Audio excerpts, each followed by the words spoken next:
Nature में, उसको हम जानेंगे। और कैसे मैंग्रोव फॉरेस्ट होते क्या है, सबसे पहले इनसे बात होती है। तो मैंग्रोव फॉरेस्ट इंडिया के भी कोस्ट के पास आपको दिखाई दे जाएंगे। और इनकी खास बात यह है, मैंग्रोव फॉरेस्ट सैलाइन, जहां पर सॉल्ट होता है कोस्ट के पास, वहां पर भी ये डेवलप हो सकते हैं। और ज्यादातर जो मैंग्रोव फॉरेस्ट है वो आपको कोस्ट के पास, या फिर जहां पर आप देखेंगे क्रीक, थोड़ा सा दलदली टाइप का लैंड, साथ में बैक वाटर जैसे रन ऑफ कच्छ में है। इसके अलावा लेगून, कोस्ट और लैंड के बीच का एक एरिया, और साथ में आपको एस्चुरी, उनके आसपास ही आपको दिखाई दे देंगे। और इनकी खास बात वही कि सॉल्ट वाटर में भी ये उग सकते हैं। और माना जाता है कि मैंग्रोव का सबसे पहला जो डेवलपमेंट इंडिया के मलय पेनिनसुला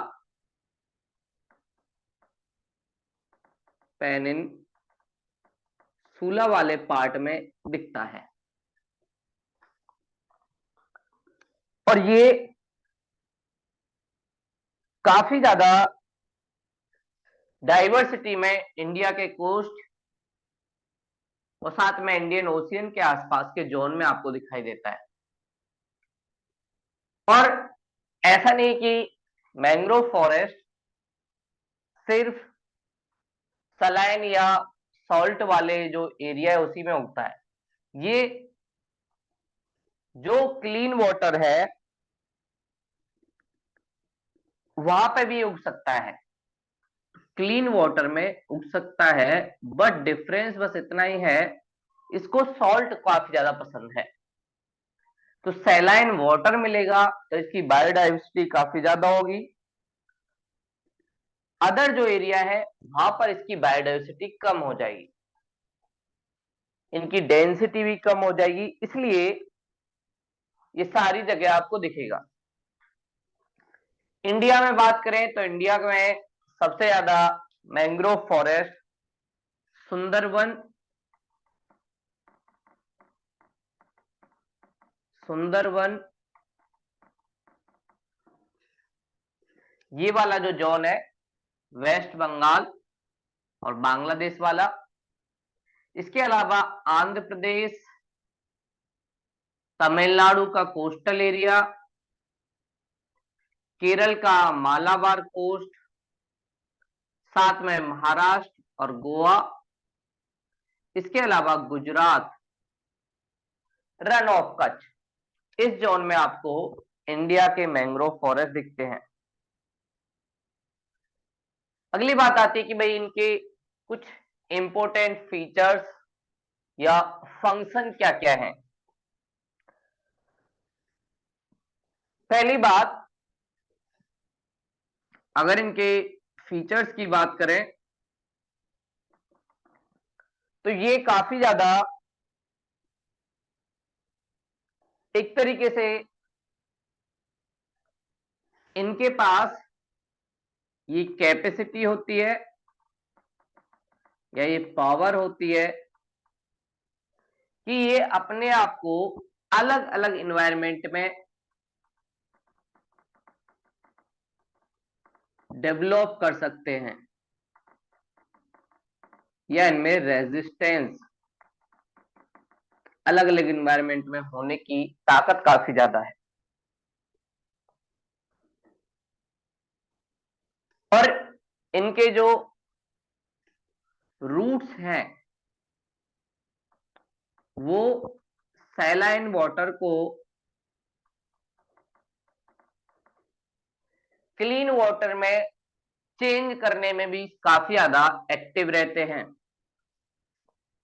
तो इनके रूट्स के पास ये पावर है कि ये सैलाइन वाटर से नमक को अलग करें और उसे क्लीन वाटर में एक तरीके से चेंज करें, और वहीं से इनका जो ब्रीथिंग सिस्टम है या श्वसन जो है वो इनका स्टार्ट होता है।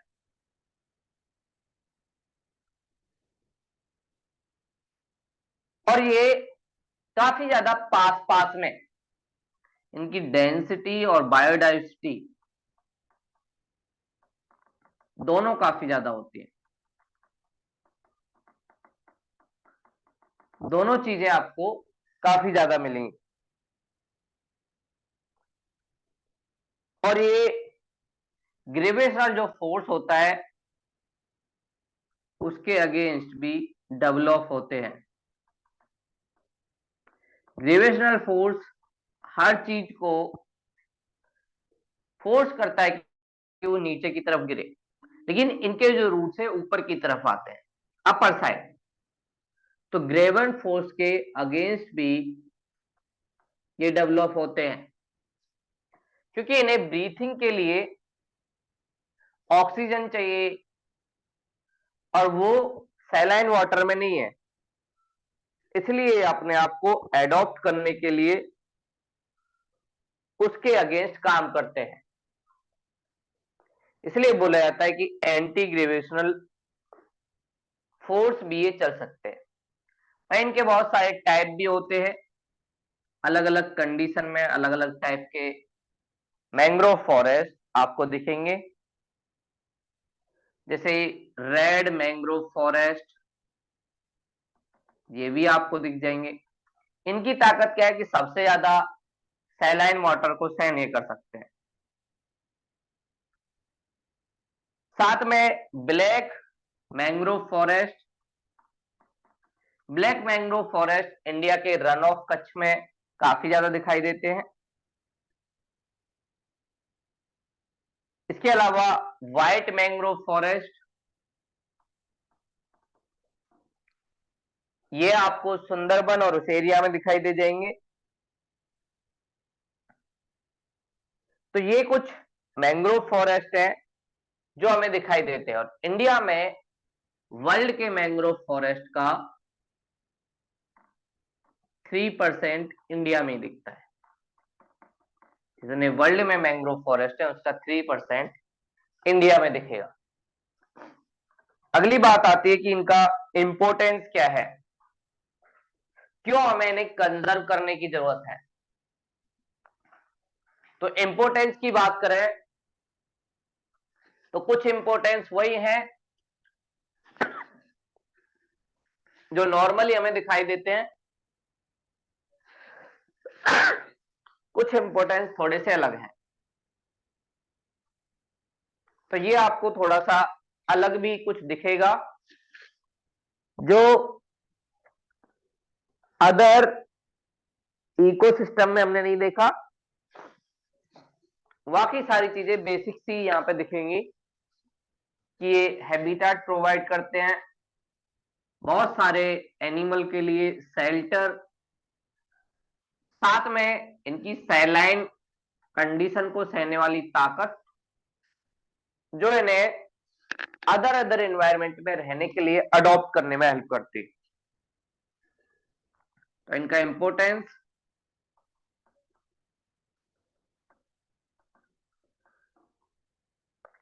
जो काफी बेनिफिशियल है, पहला नेचुरल हैबिटेट, बहुत सारे एनिमल के लिए, प्लांट्स के लिए नेचुरल हैबिटेट ये प्रोवाइड करते हैं। दूसरा, फूड का सोर्स है। वेस्ट बंगाल में जो टाइगर मिलते हैं वो मैंग्रोव फॉरेस्ट के बीच में ही अपना फूड इकट्ठा करते हैं। तो बंगाल टाइगर इसका सबसे बढ़िया एग्जांपल है, जो मैंग्रोव फॉरेस्ट में रह के अपना फूड इकट्ठा करते रहते हैं, खासकर फिशेस को। साथ में एक नेचुरल वाटर प्यूरिफायर है, वाटर को क्लीन करते हैं, सैलाइन वाटर को क्लीन वाटर में चेंज करते हैं। इसके अलावा सन से जो हमें कुछ ऐसी रेडिएशन मिलती है जो हमारे लिए खतरनाक हो सकती है, जैसे अल्ट्रावायलेट बी, उनको भी एब्जॉर्ब करता है। साथ में ग्रीन हाउस गैस, जिनकी वजह से क्लाइमेट चेंज होता है, उनको भी एब्जॉर्ब करते हैं। क्लाइमेट चेंज से लड़ने में भी इनका इंपॉर्टेंट रोल है। साथ में कोस्टल इरोजन, कोस्ट के इरोजन से बचाते हैं, क्योंकि ये काफी ज्यादा एक साथ होते हैं और ग्रुप में पाए जाते हैं, तो कोस्टल इकोसिस्टम को काफी स्ट्रॉन्ग करते हैं। और जब भी कोई नेचुरल डिजास्टर, साइक्लोन हो या फिर सुनामी हो, उस टाइम ये काफी हेल्प करते हैं कोस्टल इकोसिस्टम में डिजास्टर को रोकने की। जब 2004 में सुनामी आई इंडियन ओशियन में, तो आंध्र प्रदेश में मैंग्रोव फॉरेस्ट ने उसके कोस्टल इरोजन को काफी ज्यादा बचाया। साथ में इनसे कुछ मेडिसिन भी मिलती हैं, जिनका यूज हम अलग अलग तरीके से करते हैं।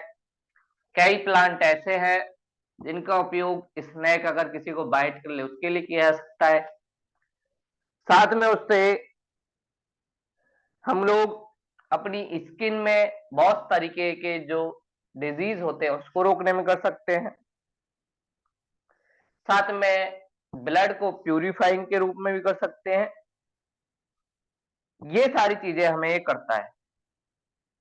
साथ में इकोनॉमिक बेनिफिट इसका है ही, बहुत सारे लोग इस जोन में फिशिंग करते हैं, साथ में उस लकड़ी का यूज करते हैं अपने जीवन के लिए और बहुत सारी चीजों के लिए।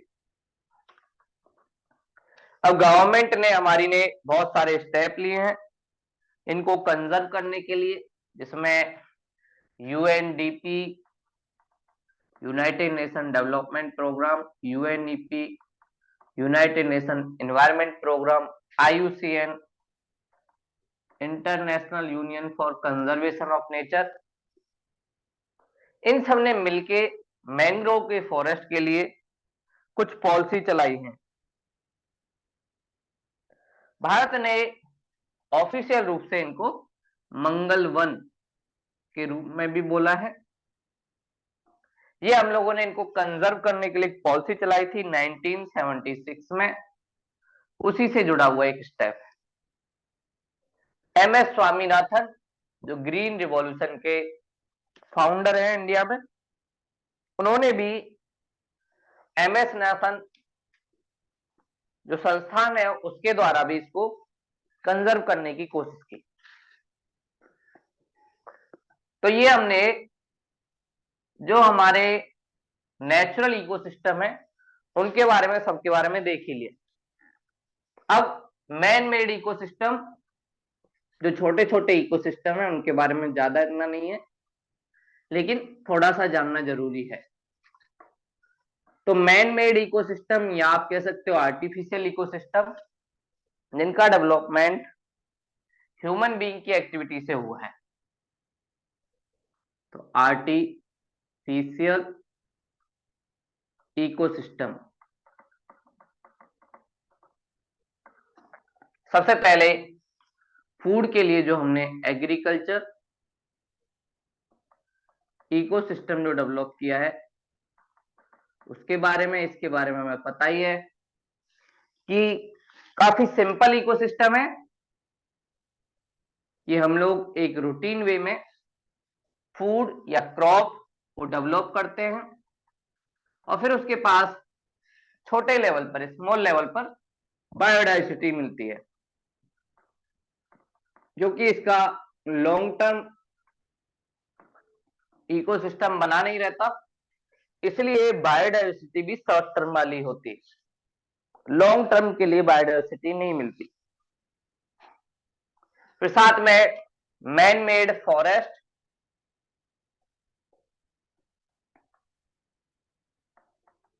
ये जो हमने डेवलप किए हैं, ये थोड़ा सा ऐसा इकोसिस्टम है जो लॉन्ग टर्म के लिए है, और इसमें बहुत सारे बायोडाइवर्सिटी भी हमें देखने को मिलती है, जिसमें सॉइल और क्लाइमेट चेंज से लड़ने में भी हेल्प मिलती है। ये ह्यूमन बीइंग ने एक अच्छा काम किया है। नेचुरल फॉरेस्ट की कंपैरिजन ये थोड़ा सा कम अच्छा है, लेकिन फिर भी लॉन्ग टर्म के लिए सॉइल और नेचुरल रिसोर्स में कहीं ना कहीं डेवलपमेंट रहता है। अगला जो है सिटी इकोसिस्टम,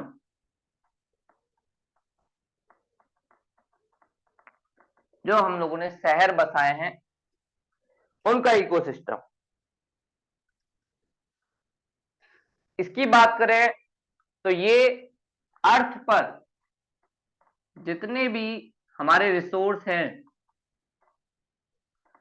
उसका लगभग 70% सिटी इकोसिस्टम ही कंज्यूम करता है, और यहां पर इंडस्ट्री, साथ में रियल एस्टेट सेक्टर, जिसमें बिल्डिंग, हाउस, ये सारी चीजें, वो सारी चीजें काफी ज्यादा डेवलप है। लेकिन इसकी वजह से कहीं ना कहीं जो रिसोर्स है उस पर ओवरबर्डन भी है, क्योंकि ये काफी ज्यादा रिसोर्स का यूज कर सकता है। इसलिए हमें इसे सस्टेनेबल डेवलपमेंट की तरफ लेके जाना है, कि ये आज की जो जनरेशन है उसकी नीड तो पूरी करे, साथ में फ्यूचर जनरेशन की भी नीड पूरी करे। इसके अलावा डैम, ये भी, साथ में कैनाल, साथ में पॉन्ड्स, ये सब भी मैन मेड इकोसिस्टम के पार्ट है, जिनकी वजह से कहीं ना कहीं कुछ चेंज हमें दिखाई देते हैं। तो ये हमारे सारे इकोसिस्टम हो गए। अब इंडिया में जो फॉरेस्ट डेवलप हुए हैं, वर्ल्ड के फॉरेस्ट हम जान चुके हैं, इंडिया में अलग अलग टाइप के फॉरेस्ट और उनका डेवलपमेंट कैसे हेल्प करता है। हमारी पॉलिसी है कि इंडिया में 33% एरिया पर फॉरेस्ट हो, ये हमारी नेशनल पॉलिसी है कि इंडिया के 1/3 पार्ट पर फॉरेस्ट हो। बट अभी कंडीशन कितनी है, हमारे पास अप्रोक्स 24 से 25% फॉरेस्ट है। ये जो पॉलिसी थी 1980s में हमने बनाई थी, लेकिन अभी तक अचीव नहीं कर पाए हैं, और हम लोग कोशिश कर रहे हैं कि कैसे डेवलपमेंट के साथ साथ इंडिया के इकोसिस्टम और एनवायरनमेंट को बचाया जा सके। तो डेवलपमेंट तो हो, उसके साथ साथ इंडिया के फॉरेस्ट को बचाना भी जरूरी है। तो इंडिया में अलग अलग टाइप के फॉरेस्ट मिलते हैं, क्योंकि हम ट्रॉपिकल कंट्री हैं, तो ज्यादातर फॉरेस्ट ट्रॉपिकल ही हैं। तो ट्रॉपिकल में पहले दो पार्ट एवरग्रीन फॉरेस्ट और दूसरे सेमी एवरग्रीन फॉरेस्ट।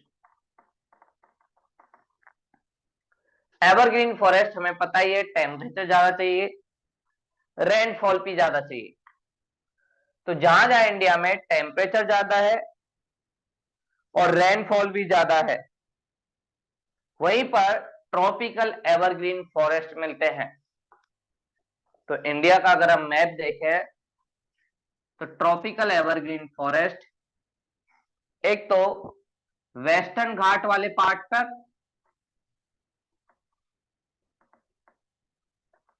यहां आपको मिलेगा, क्योंकि यहां पर 200 सेंटीमीटर से ज्यादा रेनफॉल होता है।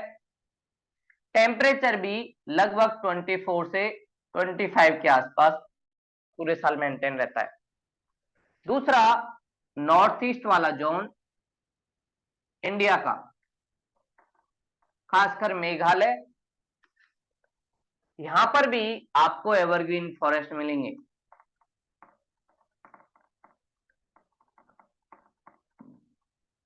मेघालय, इसके अलावा तमिलनाडु का कोस्ट, यहां पर आपको सेमी एवरग्रीन, क्योंकि यहां पर बारिश 200 सेंटीमीटर से कम होती है और जो यहाँ की बारिश है वो मानसून आते टाइम नहीं, मानसून के जाते टाइम होती है। उसी से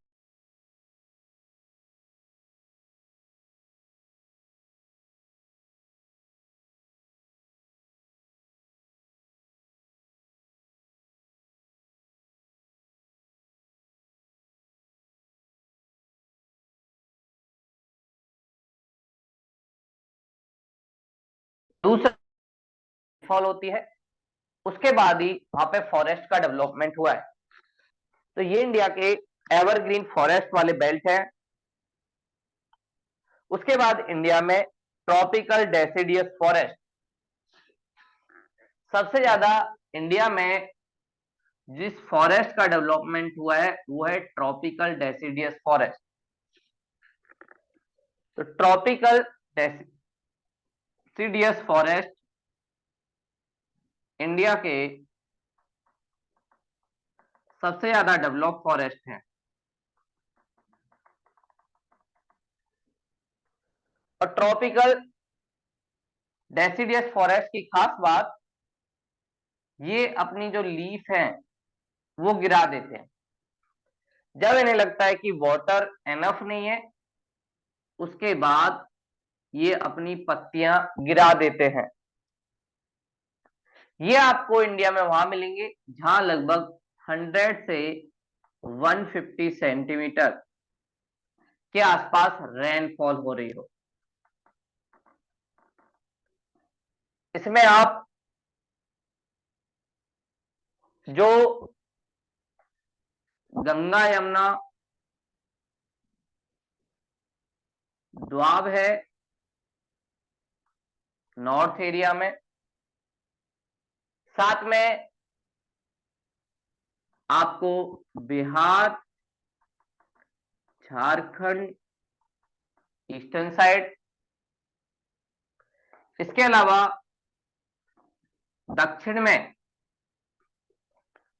सबसे पहले हमने देखा ये यूपी वाला, ये पूर्व वाला एरिया, और ये तेलंगाना, आंध्र प्रदेश,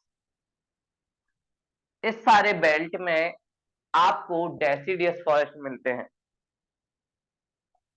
तो डेसिडियस फॉरेस्ट का डेवलपमेंट इंडिया में सबसे ज्यादा हुआ है और ये 150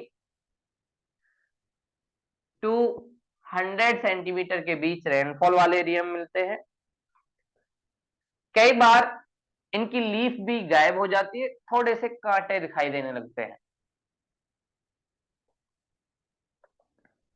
ये इंडिया में सेकंड वाले फॉरेस्ट है और इनको क्योंकि मानसून के टाइम बारिश ज्यादा मिलती है, इसलिए मॉनसून फॉरेस्ट भी कहते हैं।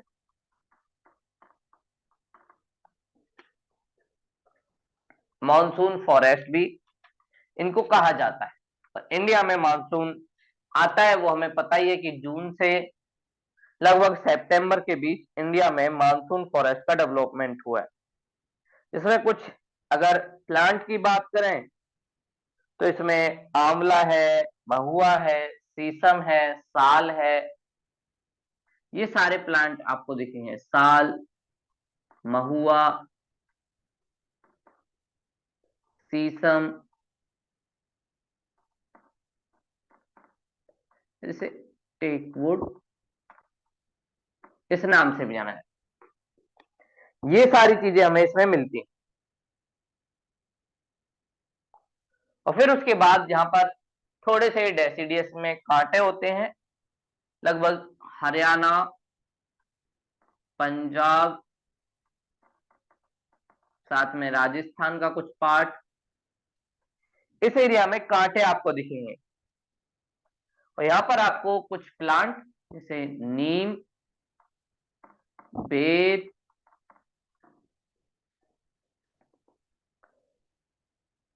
खजूर, बबूल, ये सब आपको दिखेंगे। ये सारे प्लांट आपको दिखते हैं।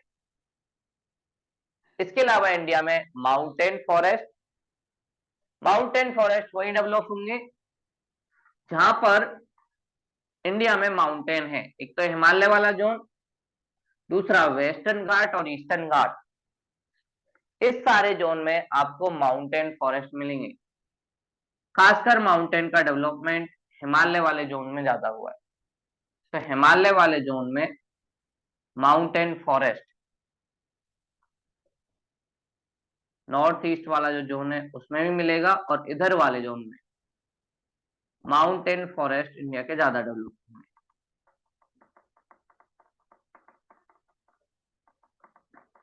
तो ये हिमालय,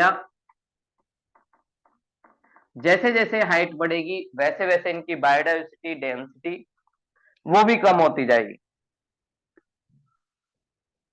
और इसके कुछ एग्जाम्पल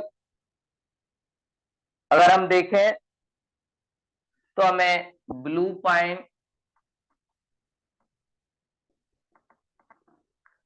साथ में क्रिसमस ट्री, जैसे सिल्वर फर,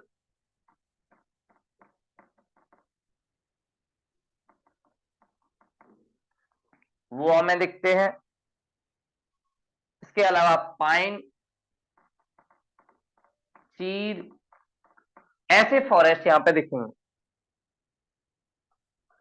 इसके अलावा इंडिया में मैंग्रोव फॉरेस्ट, जो हमने देखे ही कि रन ऑफ कच्छ में, आंध्र प्रदेश, इस सारे जोन में हमें मिलते हैं।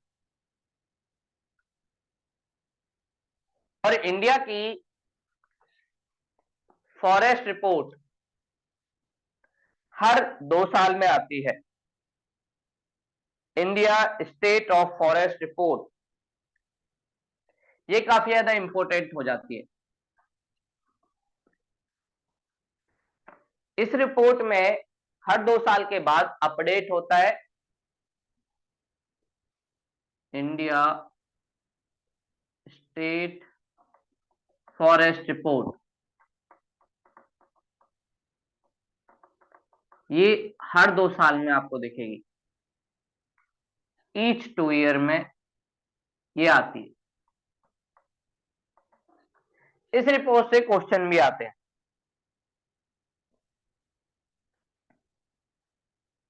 इसे इंडियन फॉरेस्ट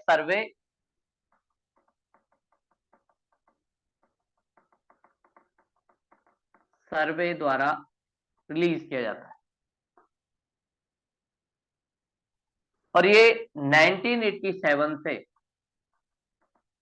2 साल में इंडिया में पब्लिश हो रहा है।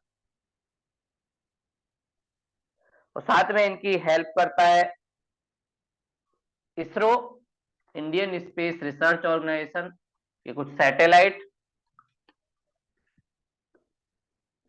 कि कैसे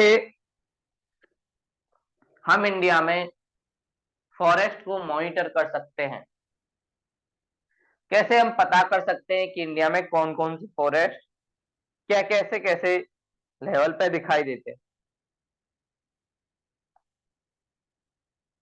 तो ये रिकॉर्ड रखता है कि ग्रीन वॉर्स फॉरेस्ट कौन से हैं, साथ में इंडिया में हाईली डेंस फॉरेस्ट फॉरेस्ट कितने हैं जिनकी डेंसिटी काफी ज्यादा है, फिर नॉर्मल डेंस फॉरेस्ट जिसकी डेंसिटी ज्यादा नहीं है। वो इंडिया के कितने एरिया पर फॉरेस्ट डेवलप हैं। तो इस रिपोर्ट ने रिसेंटली यही बताया कि लगभग 24% पर इंडिया में फॉरेस्ट है। और वही हमारी फॉरेस्ट पॉलिसी क्या बोली थी, 33% होना चाहिए, लेकिन ऐसा है नहीं। सबसे ज्यादा जो फॉरेस्ट का डेवलपमेंट इंडिया में है, जिस एरिया में जोन की बात करें, तो सबसे ज्यादा फॉरेस्ट डेवलपमेंट इंडिया के नॉर्थ ईस्ट जोन में है।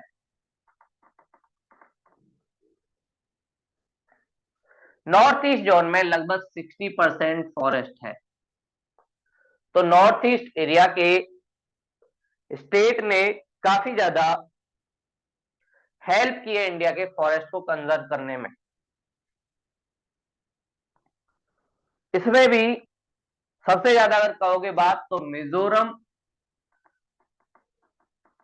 जो लगभग 88% फॉरेस्ट एरिया उसके कुल एरिया का है।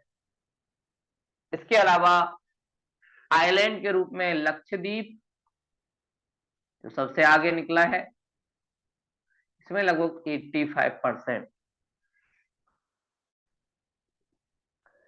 इसके अलावा अरुणाचल प्रदेश,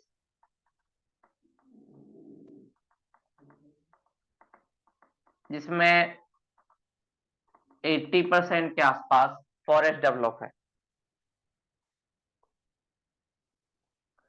तो इंडिया में मिजोरम सबसे आगे है जहां पे फॉरेस्ट डेवलप है। और इंडिया में कोशिश की जा रही है कि कैसे अदर स्टेटों में भी बैलेंस बनाया जाए। ये फॉरेस्ट काफी ज्यादा जरूरी है क्लाइमेट चेंज से लड़ने के लिए, साथ में ग्लोबल वार्मिंग की जो प्रॉब्लम हो रही है उनसे लड़ने के लिए। और धीरे धीरे फॉरेस्ट का जो डिफॉरेस्टेशन हो रहा है, चाहे वो सिटी के डेवलपमेंट के लिए हो या रेलवे प्रोजेक्ट के लिए हो, जैसे बुलेट ट्रेन का डेवलपमेंट हुआ तो वेस्टर्न घाट के फॉरेस्ट को कटिंग किया गया। तो फॉरेस्ट हमारे लिए जरूरी है क्लाइमेट चेंज के लिए, साथ में जो डिजास्टर हमारे लैंड पर आते हैं उनसे बचने के लिए। तो हमें फॉरेस्ट को कंजर्व करना काफी ज्यादा जरूरी है। और कुछ रीजन की बात करें तो एक तो हमने बोला कि डिफॉरेस्टेशन का एक रीजन एग्रीकल्चर लैंड में चेंज होना, फूड के लिए एग्रीकल्चर लैंड में फॉरेस्ट को कटिंग करके, क्योंकि वहां पर काफी ज्यादा अच्छी खेती होती है, ऐसा वो मिलता है। और इसका एग्जांपल नॉर्थ ईस्ट में शिफ्टिंग एग्रीकल्चर, वहां पे ज्यादातर ट्राइब रहते हैं। तो ये ट्राइबल लोग क्या करते हैं, फॉरेस्ट को जलाते हैं, इस फॉरेस्ट पे खेती करेंगे 4 इयर्स के लिए, फिर उसके बाद दूसरे लैंड पे जाते हैं। पहले ये चीज अच्छी थी, लेकिन तब जब पॉपुलेशन ज्यादा नहीं थी। अब ये चीज बेकार हो गई, क्योंकि ये जब तक इधर वापस आते हैं तब तक ना इधर फॉरेस्ट डेवलप होता है ना इधर। तो शिफ्टिंग कल्टीवेशन नॉर्थ ईस्ट के फॉरेस्ट के लिए काफी ज्यादा खतरा है, जिसे नॉर्थ ईस्ट में झूम खेती भी कहते हैं। झूम एग्रीकल्चर। तो आपसे पूछा जा सकता है झूम एग्रीकल्चर क्या है। साथ में इंडिया में जैसे जैसे डेयरी प्रोडक्ट का डेवलपमेंट हुआ है, वैसे वैसे डिमांड बढ़ी है। जो चारा वाला एरिया होता है या ग्रेजिंग वाला एरिया होता है जहाँ पशु चरते हैं, उस एरिया में डेवलप होने की। तो बहुत सारे फॉरेस्ट को या एरिया को जो पशु है डेयरी फार्मिंग के लिए जो हमने किए हैं, वो उसे खा जाते हैं। साथ में अभी भी भारत में बहुत सारे गांव या एरिया ऐसे हैं जहां पर इलेक्ट्रिसिटी और गैस नहीं पहुंची है। वहां पर जलाने के लिए वुड का यूज किया जाता है, चूल्हा जलाया जाता है, उसके लिए फॉरेस्ट का डिग्रेडेशन होता है। साथ में इंडस्ट्रियल डेवलपमेंट जैसे जैसे इंडिया में हो रहा है, तो इंडस्ट्रियल डेवलपमेंट के लिए भी फॉरेस्ट चाहिए, चाहे उससे बेड बनाना हो या फिर और कोई इंफ्रास्ट्रक्चर।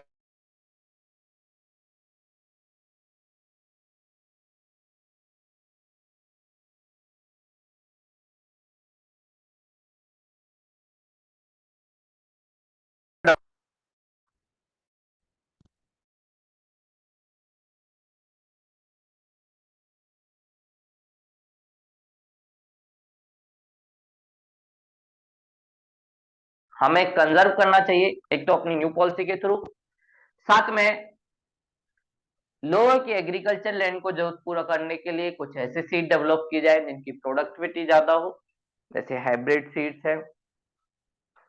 साथ में लैब और ड्रिप इरिगेशन का यूज करना चाहिए जिससे नेचुरल फॉरेस्ट को ज्यादा दिक्कत ना हो। साथ में जो लोग लकड़ी यूज करते हैं उन्हें एलपीजी गैस सिलेंडर सरकार ने चलाया भी है, वो मिलना चाहिए। साथ में रिफिल करने का भी प्रोविजन होना चाहिए। और forest fire man made activity की वजह से ना हो, इसको भी कंट्रोल करने की जरूरत है। तो ये आज की हमारी क्लास थी, और कोई डाउट हो तो आप पूछ सकते हो।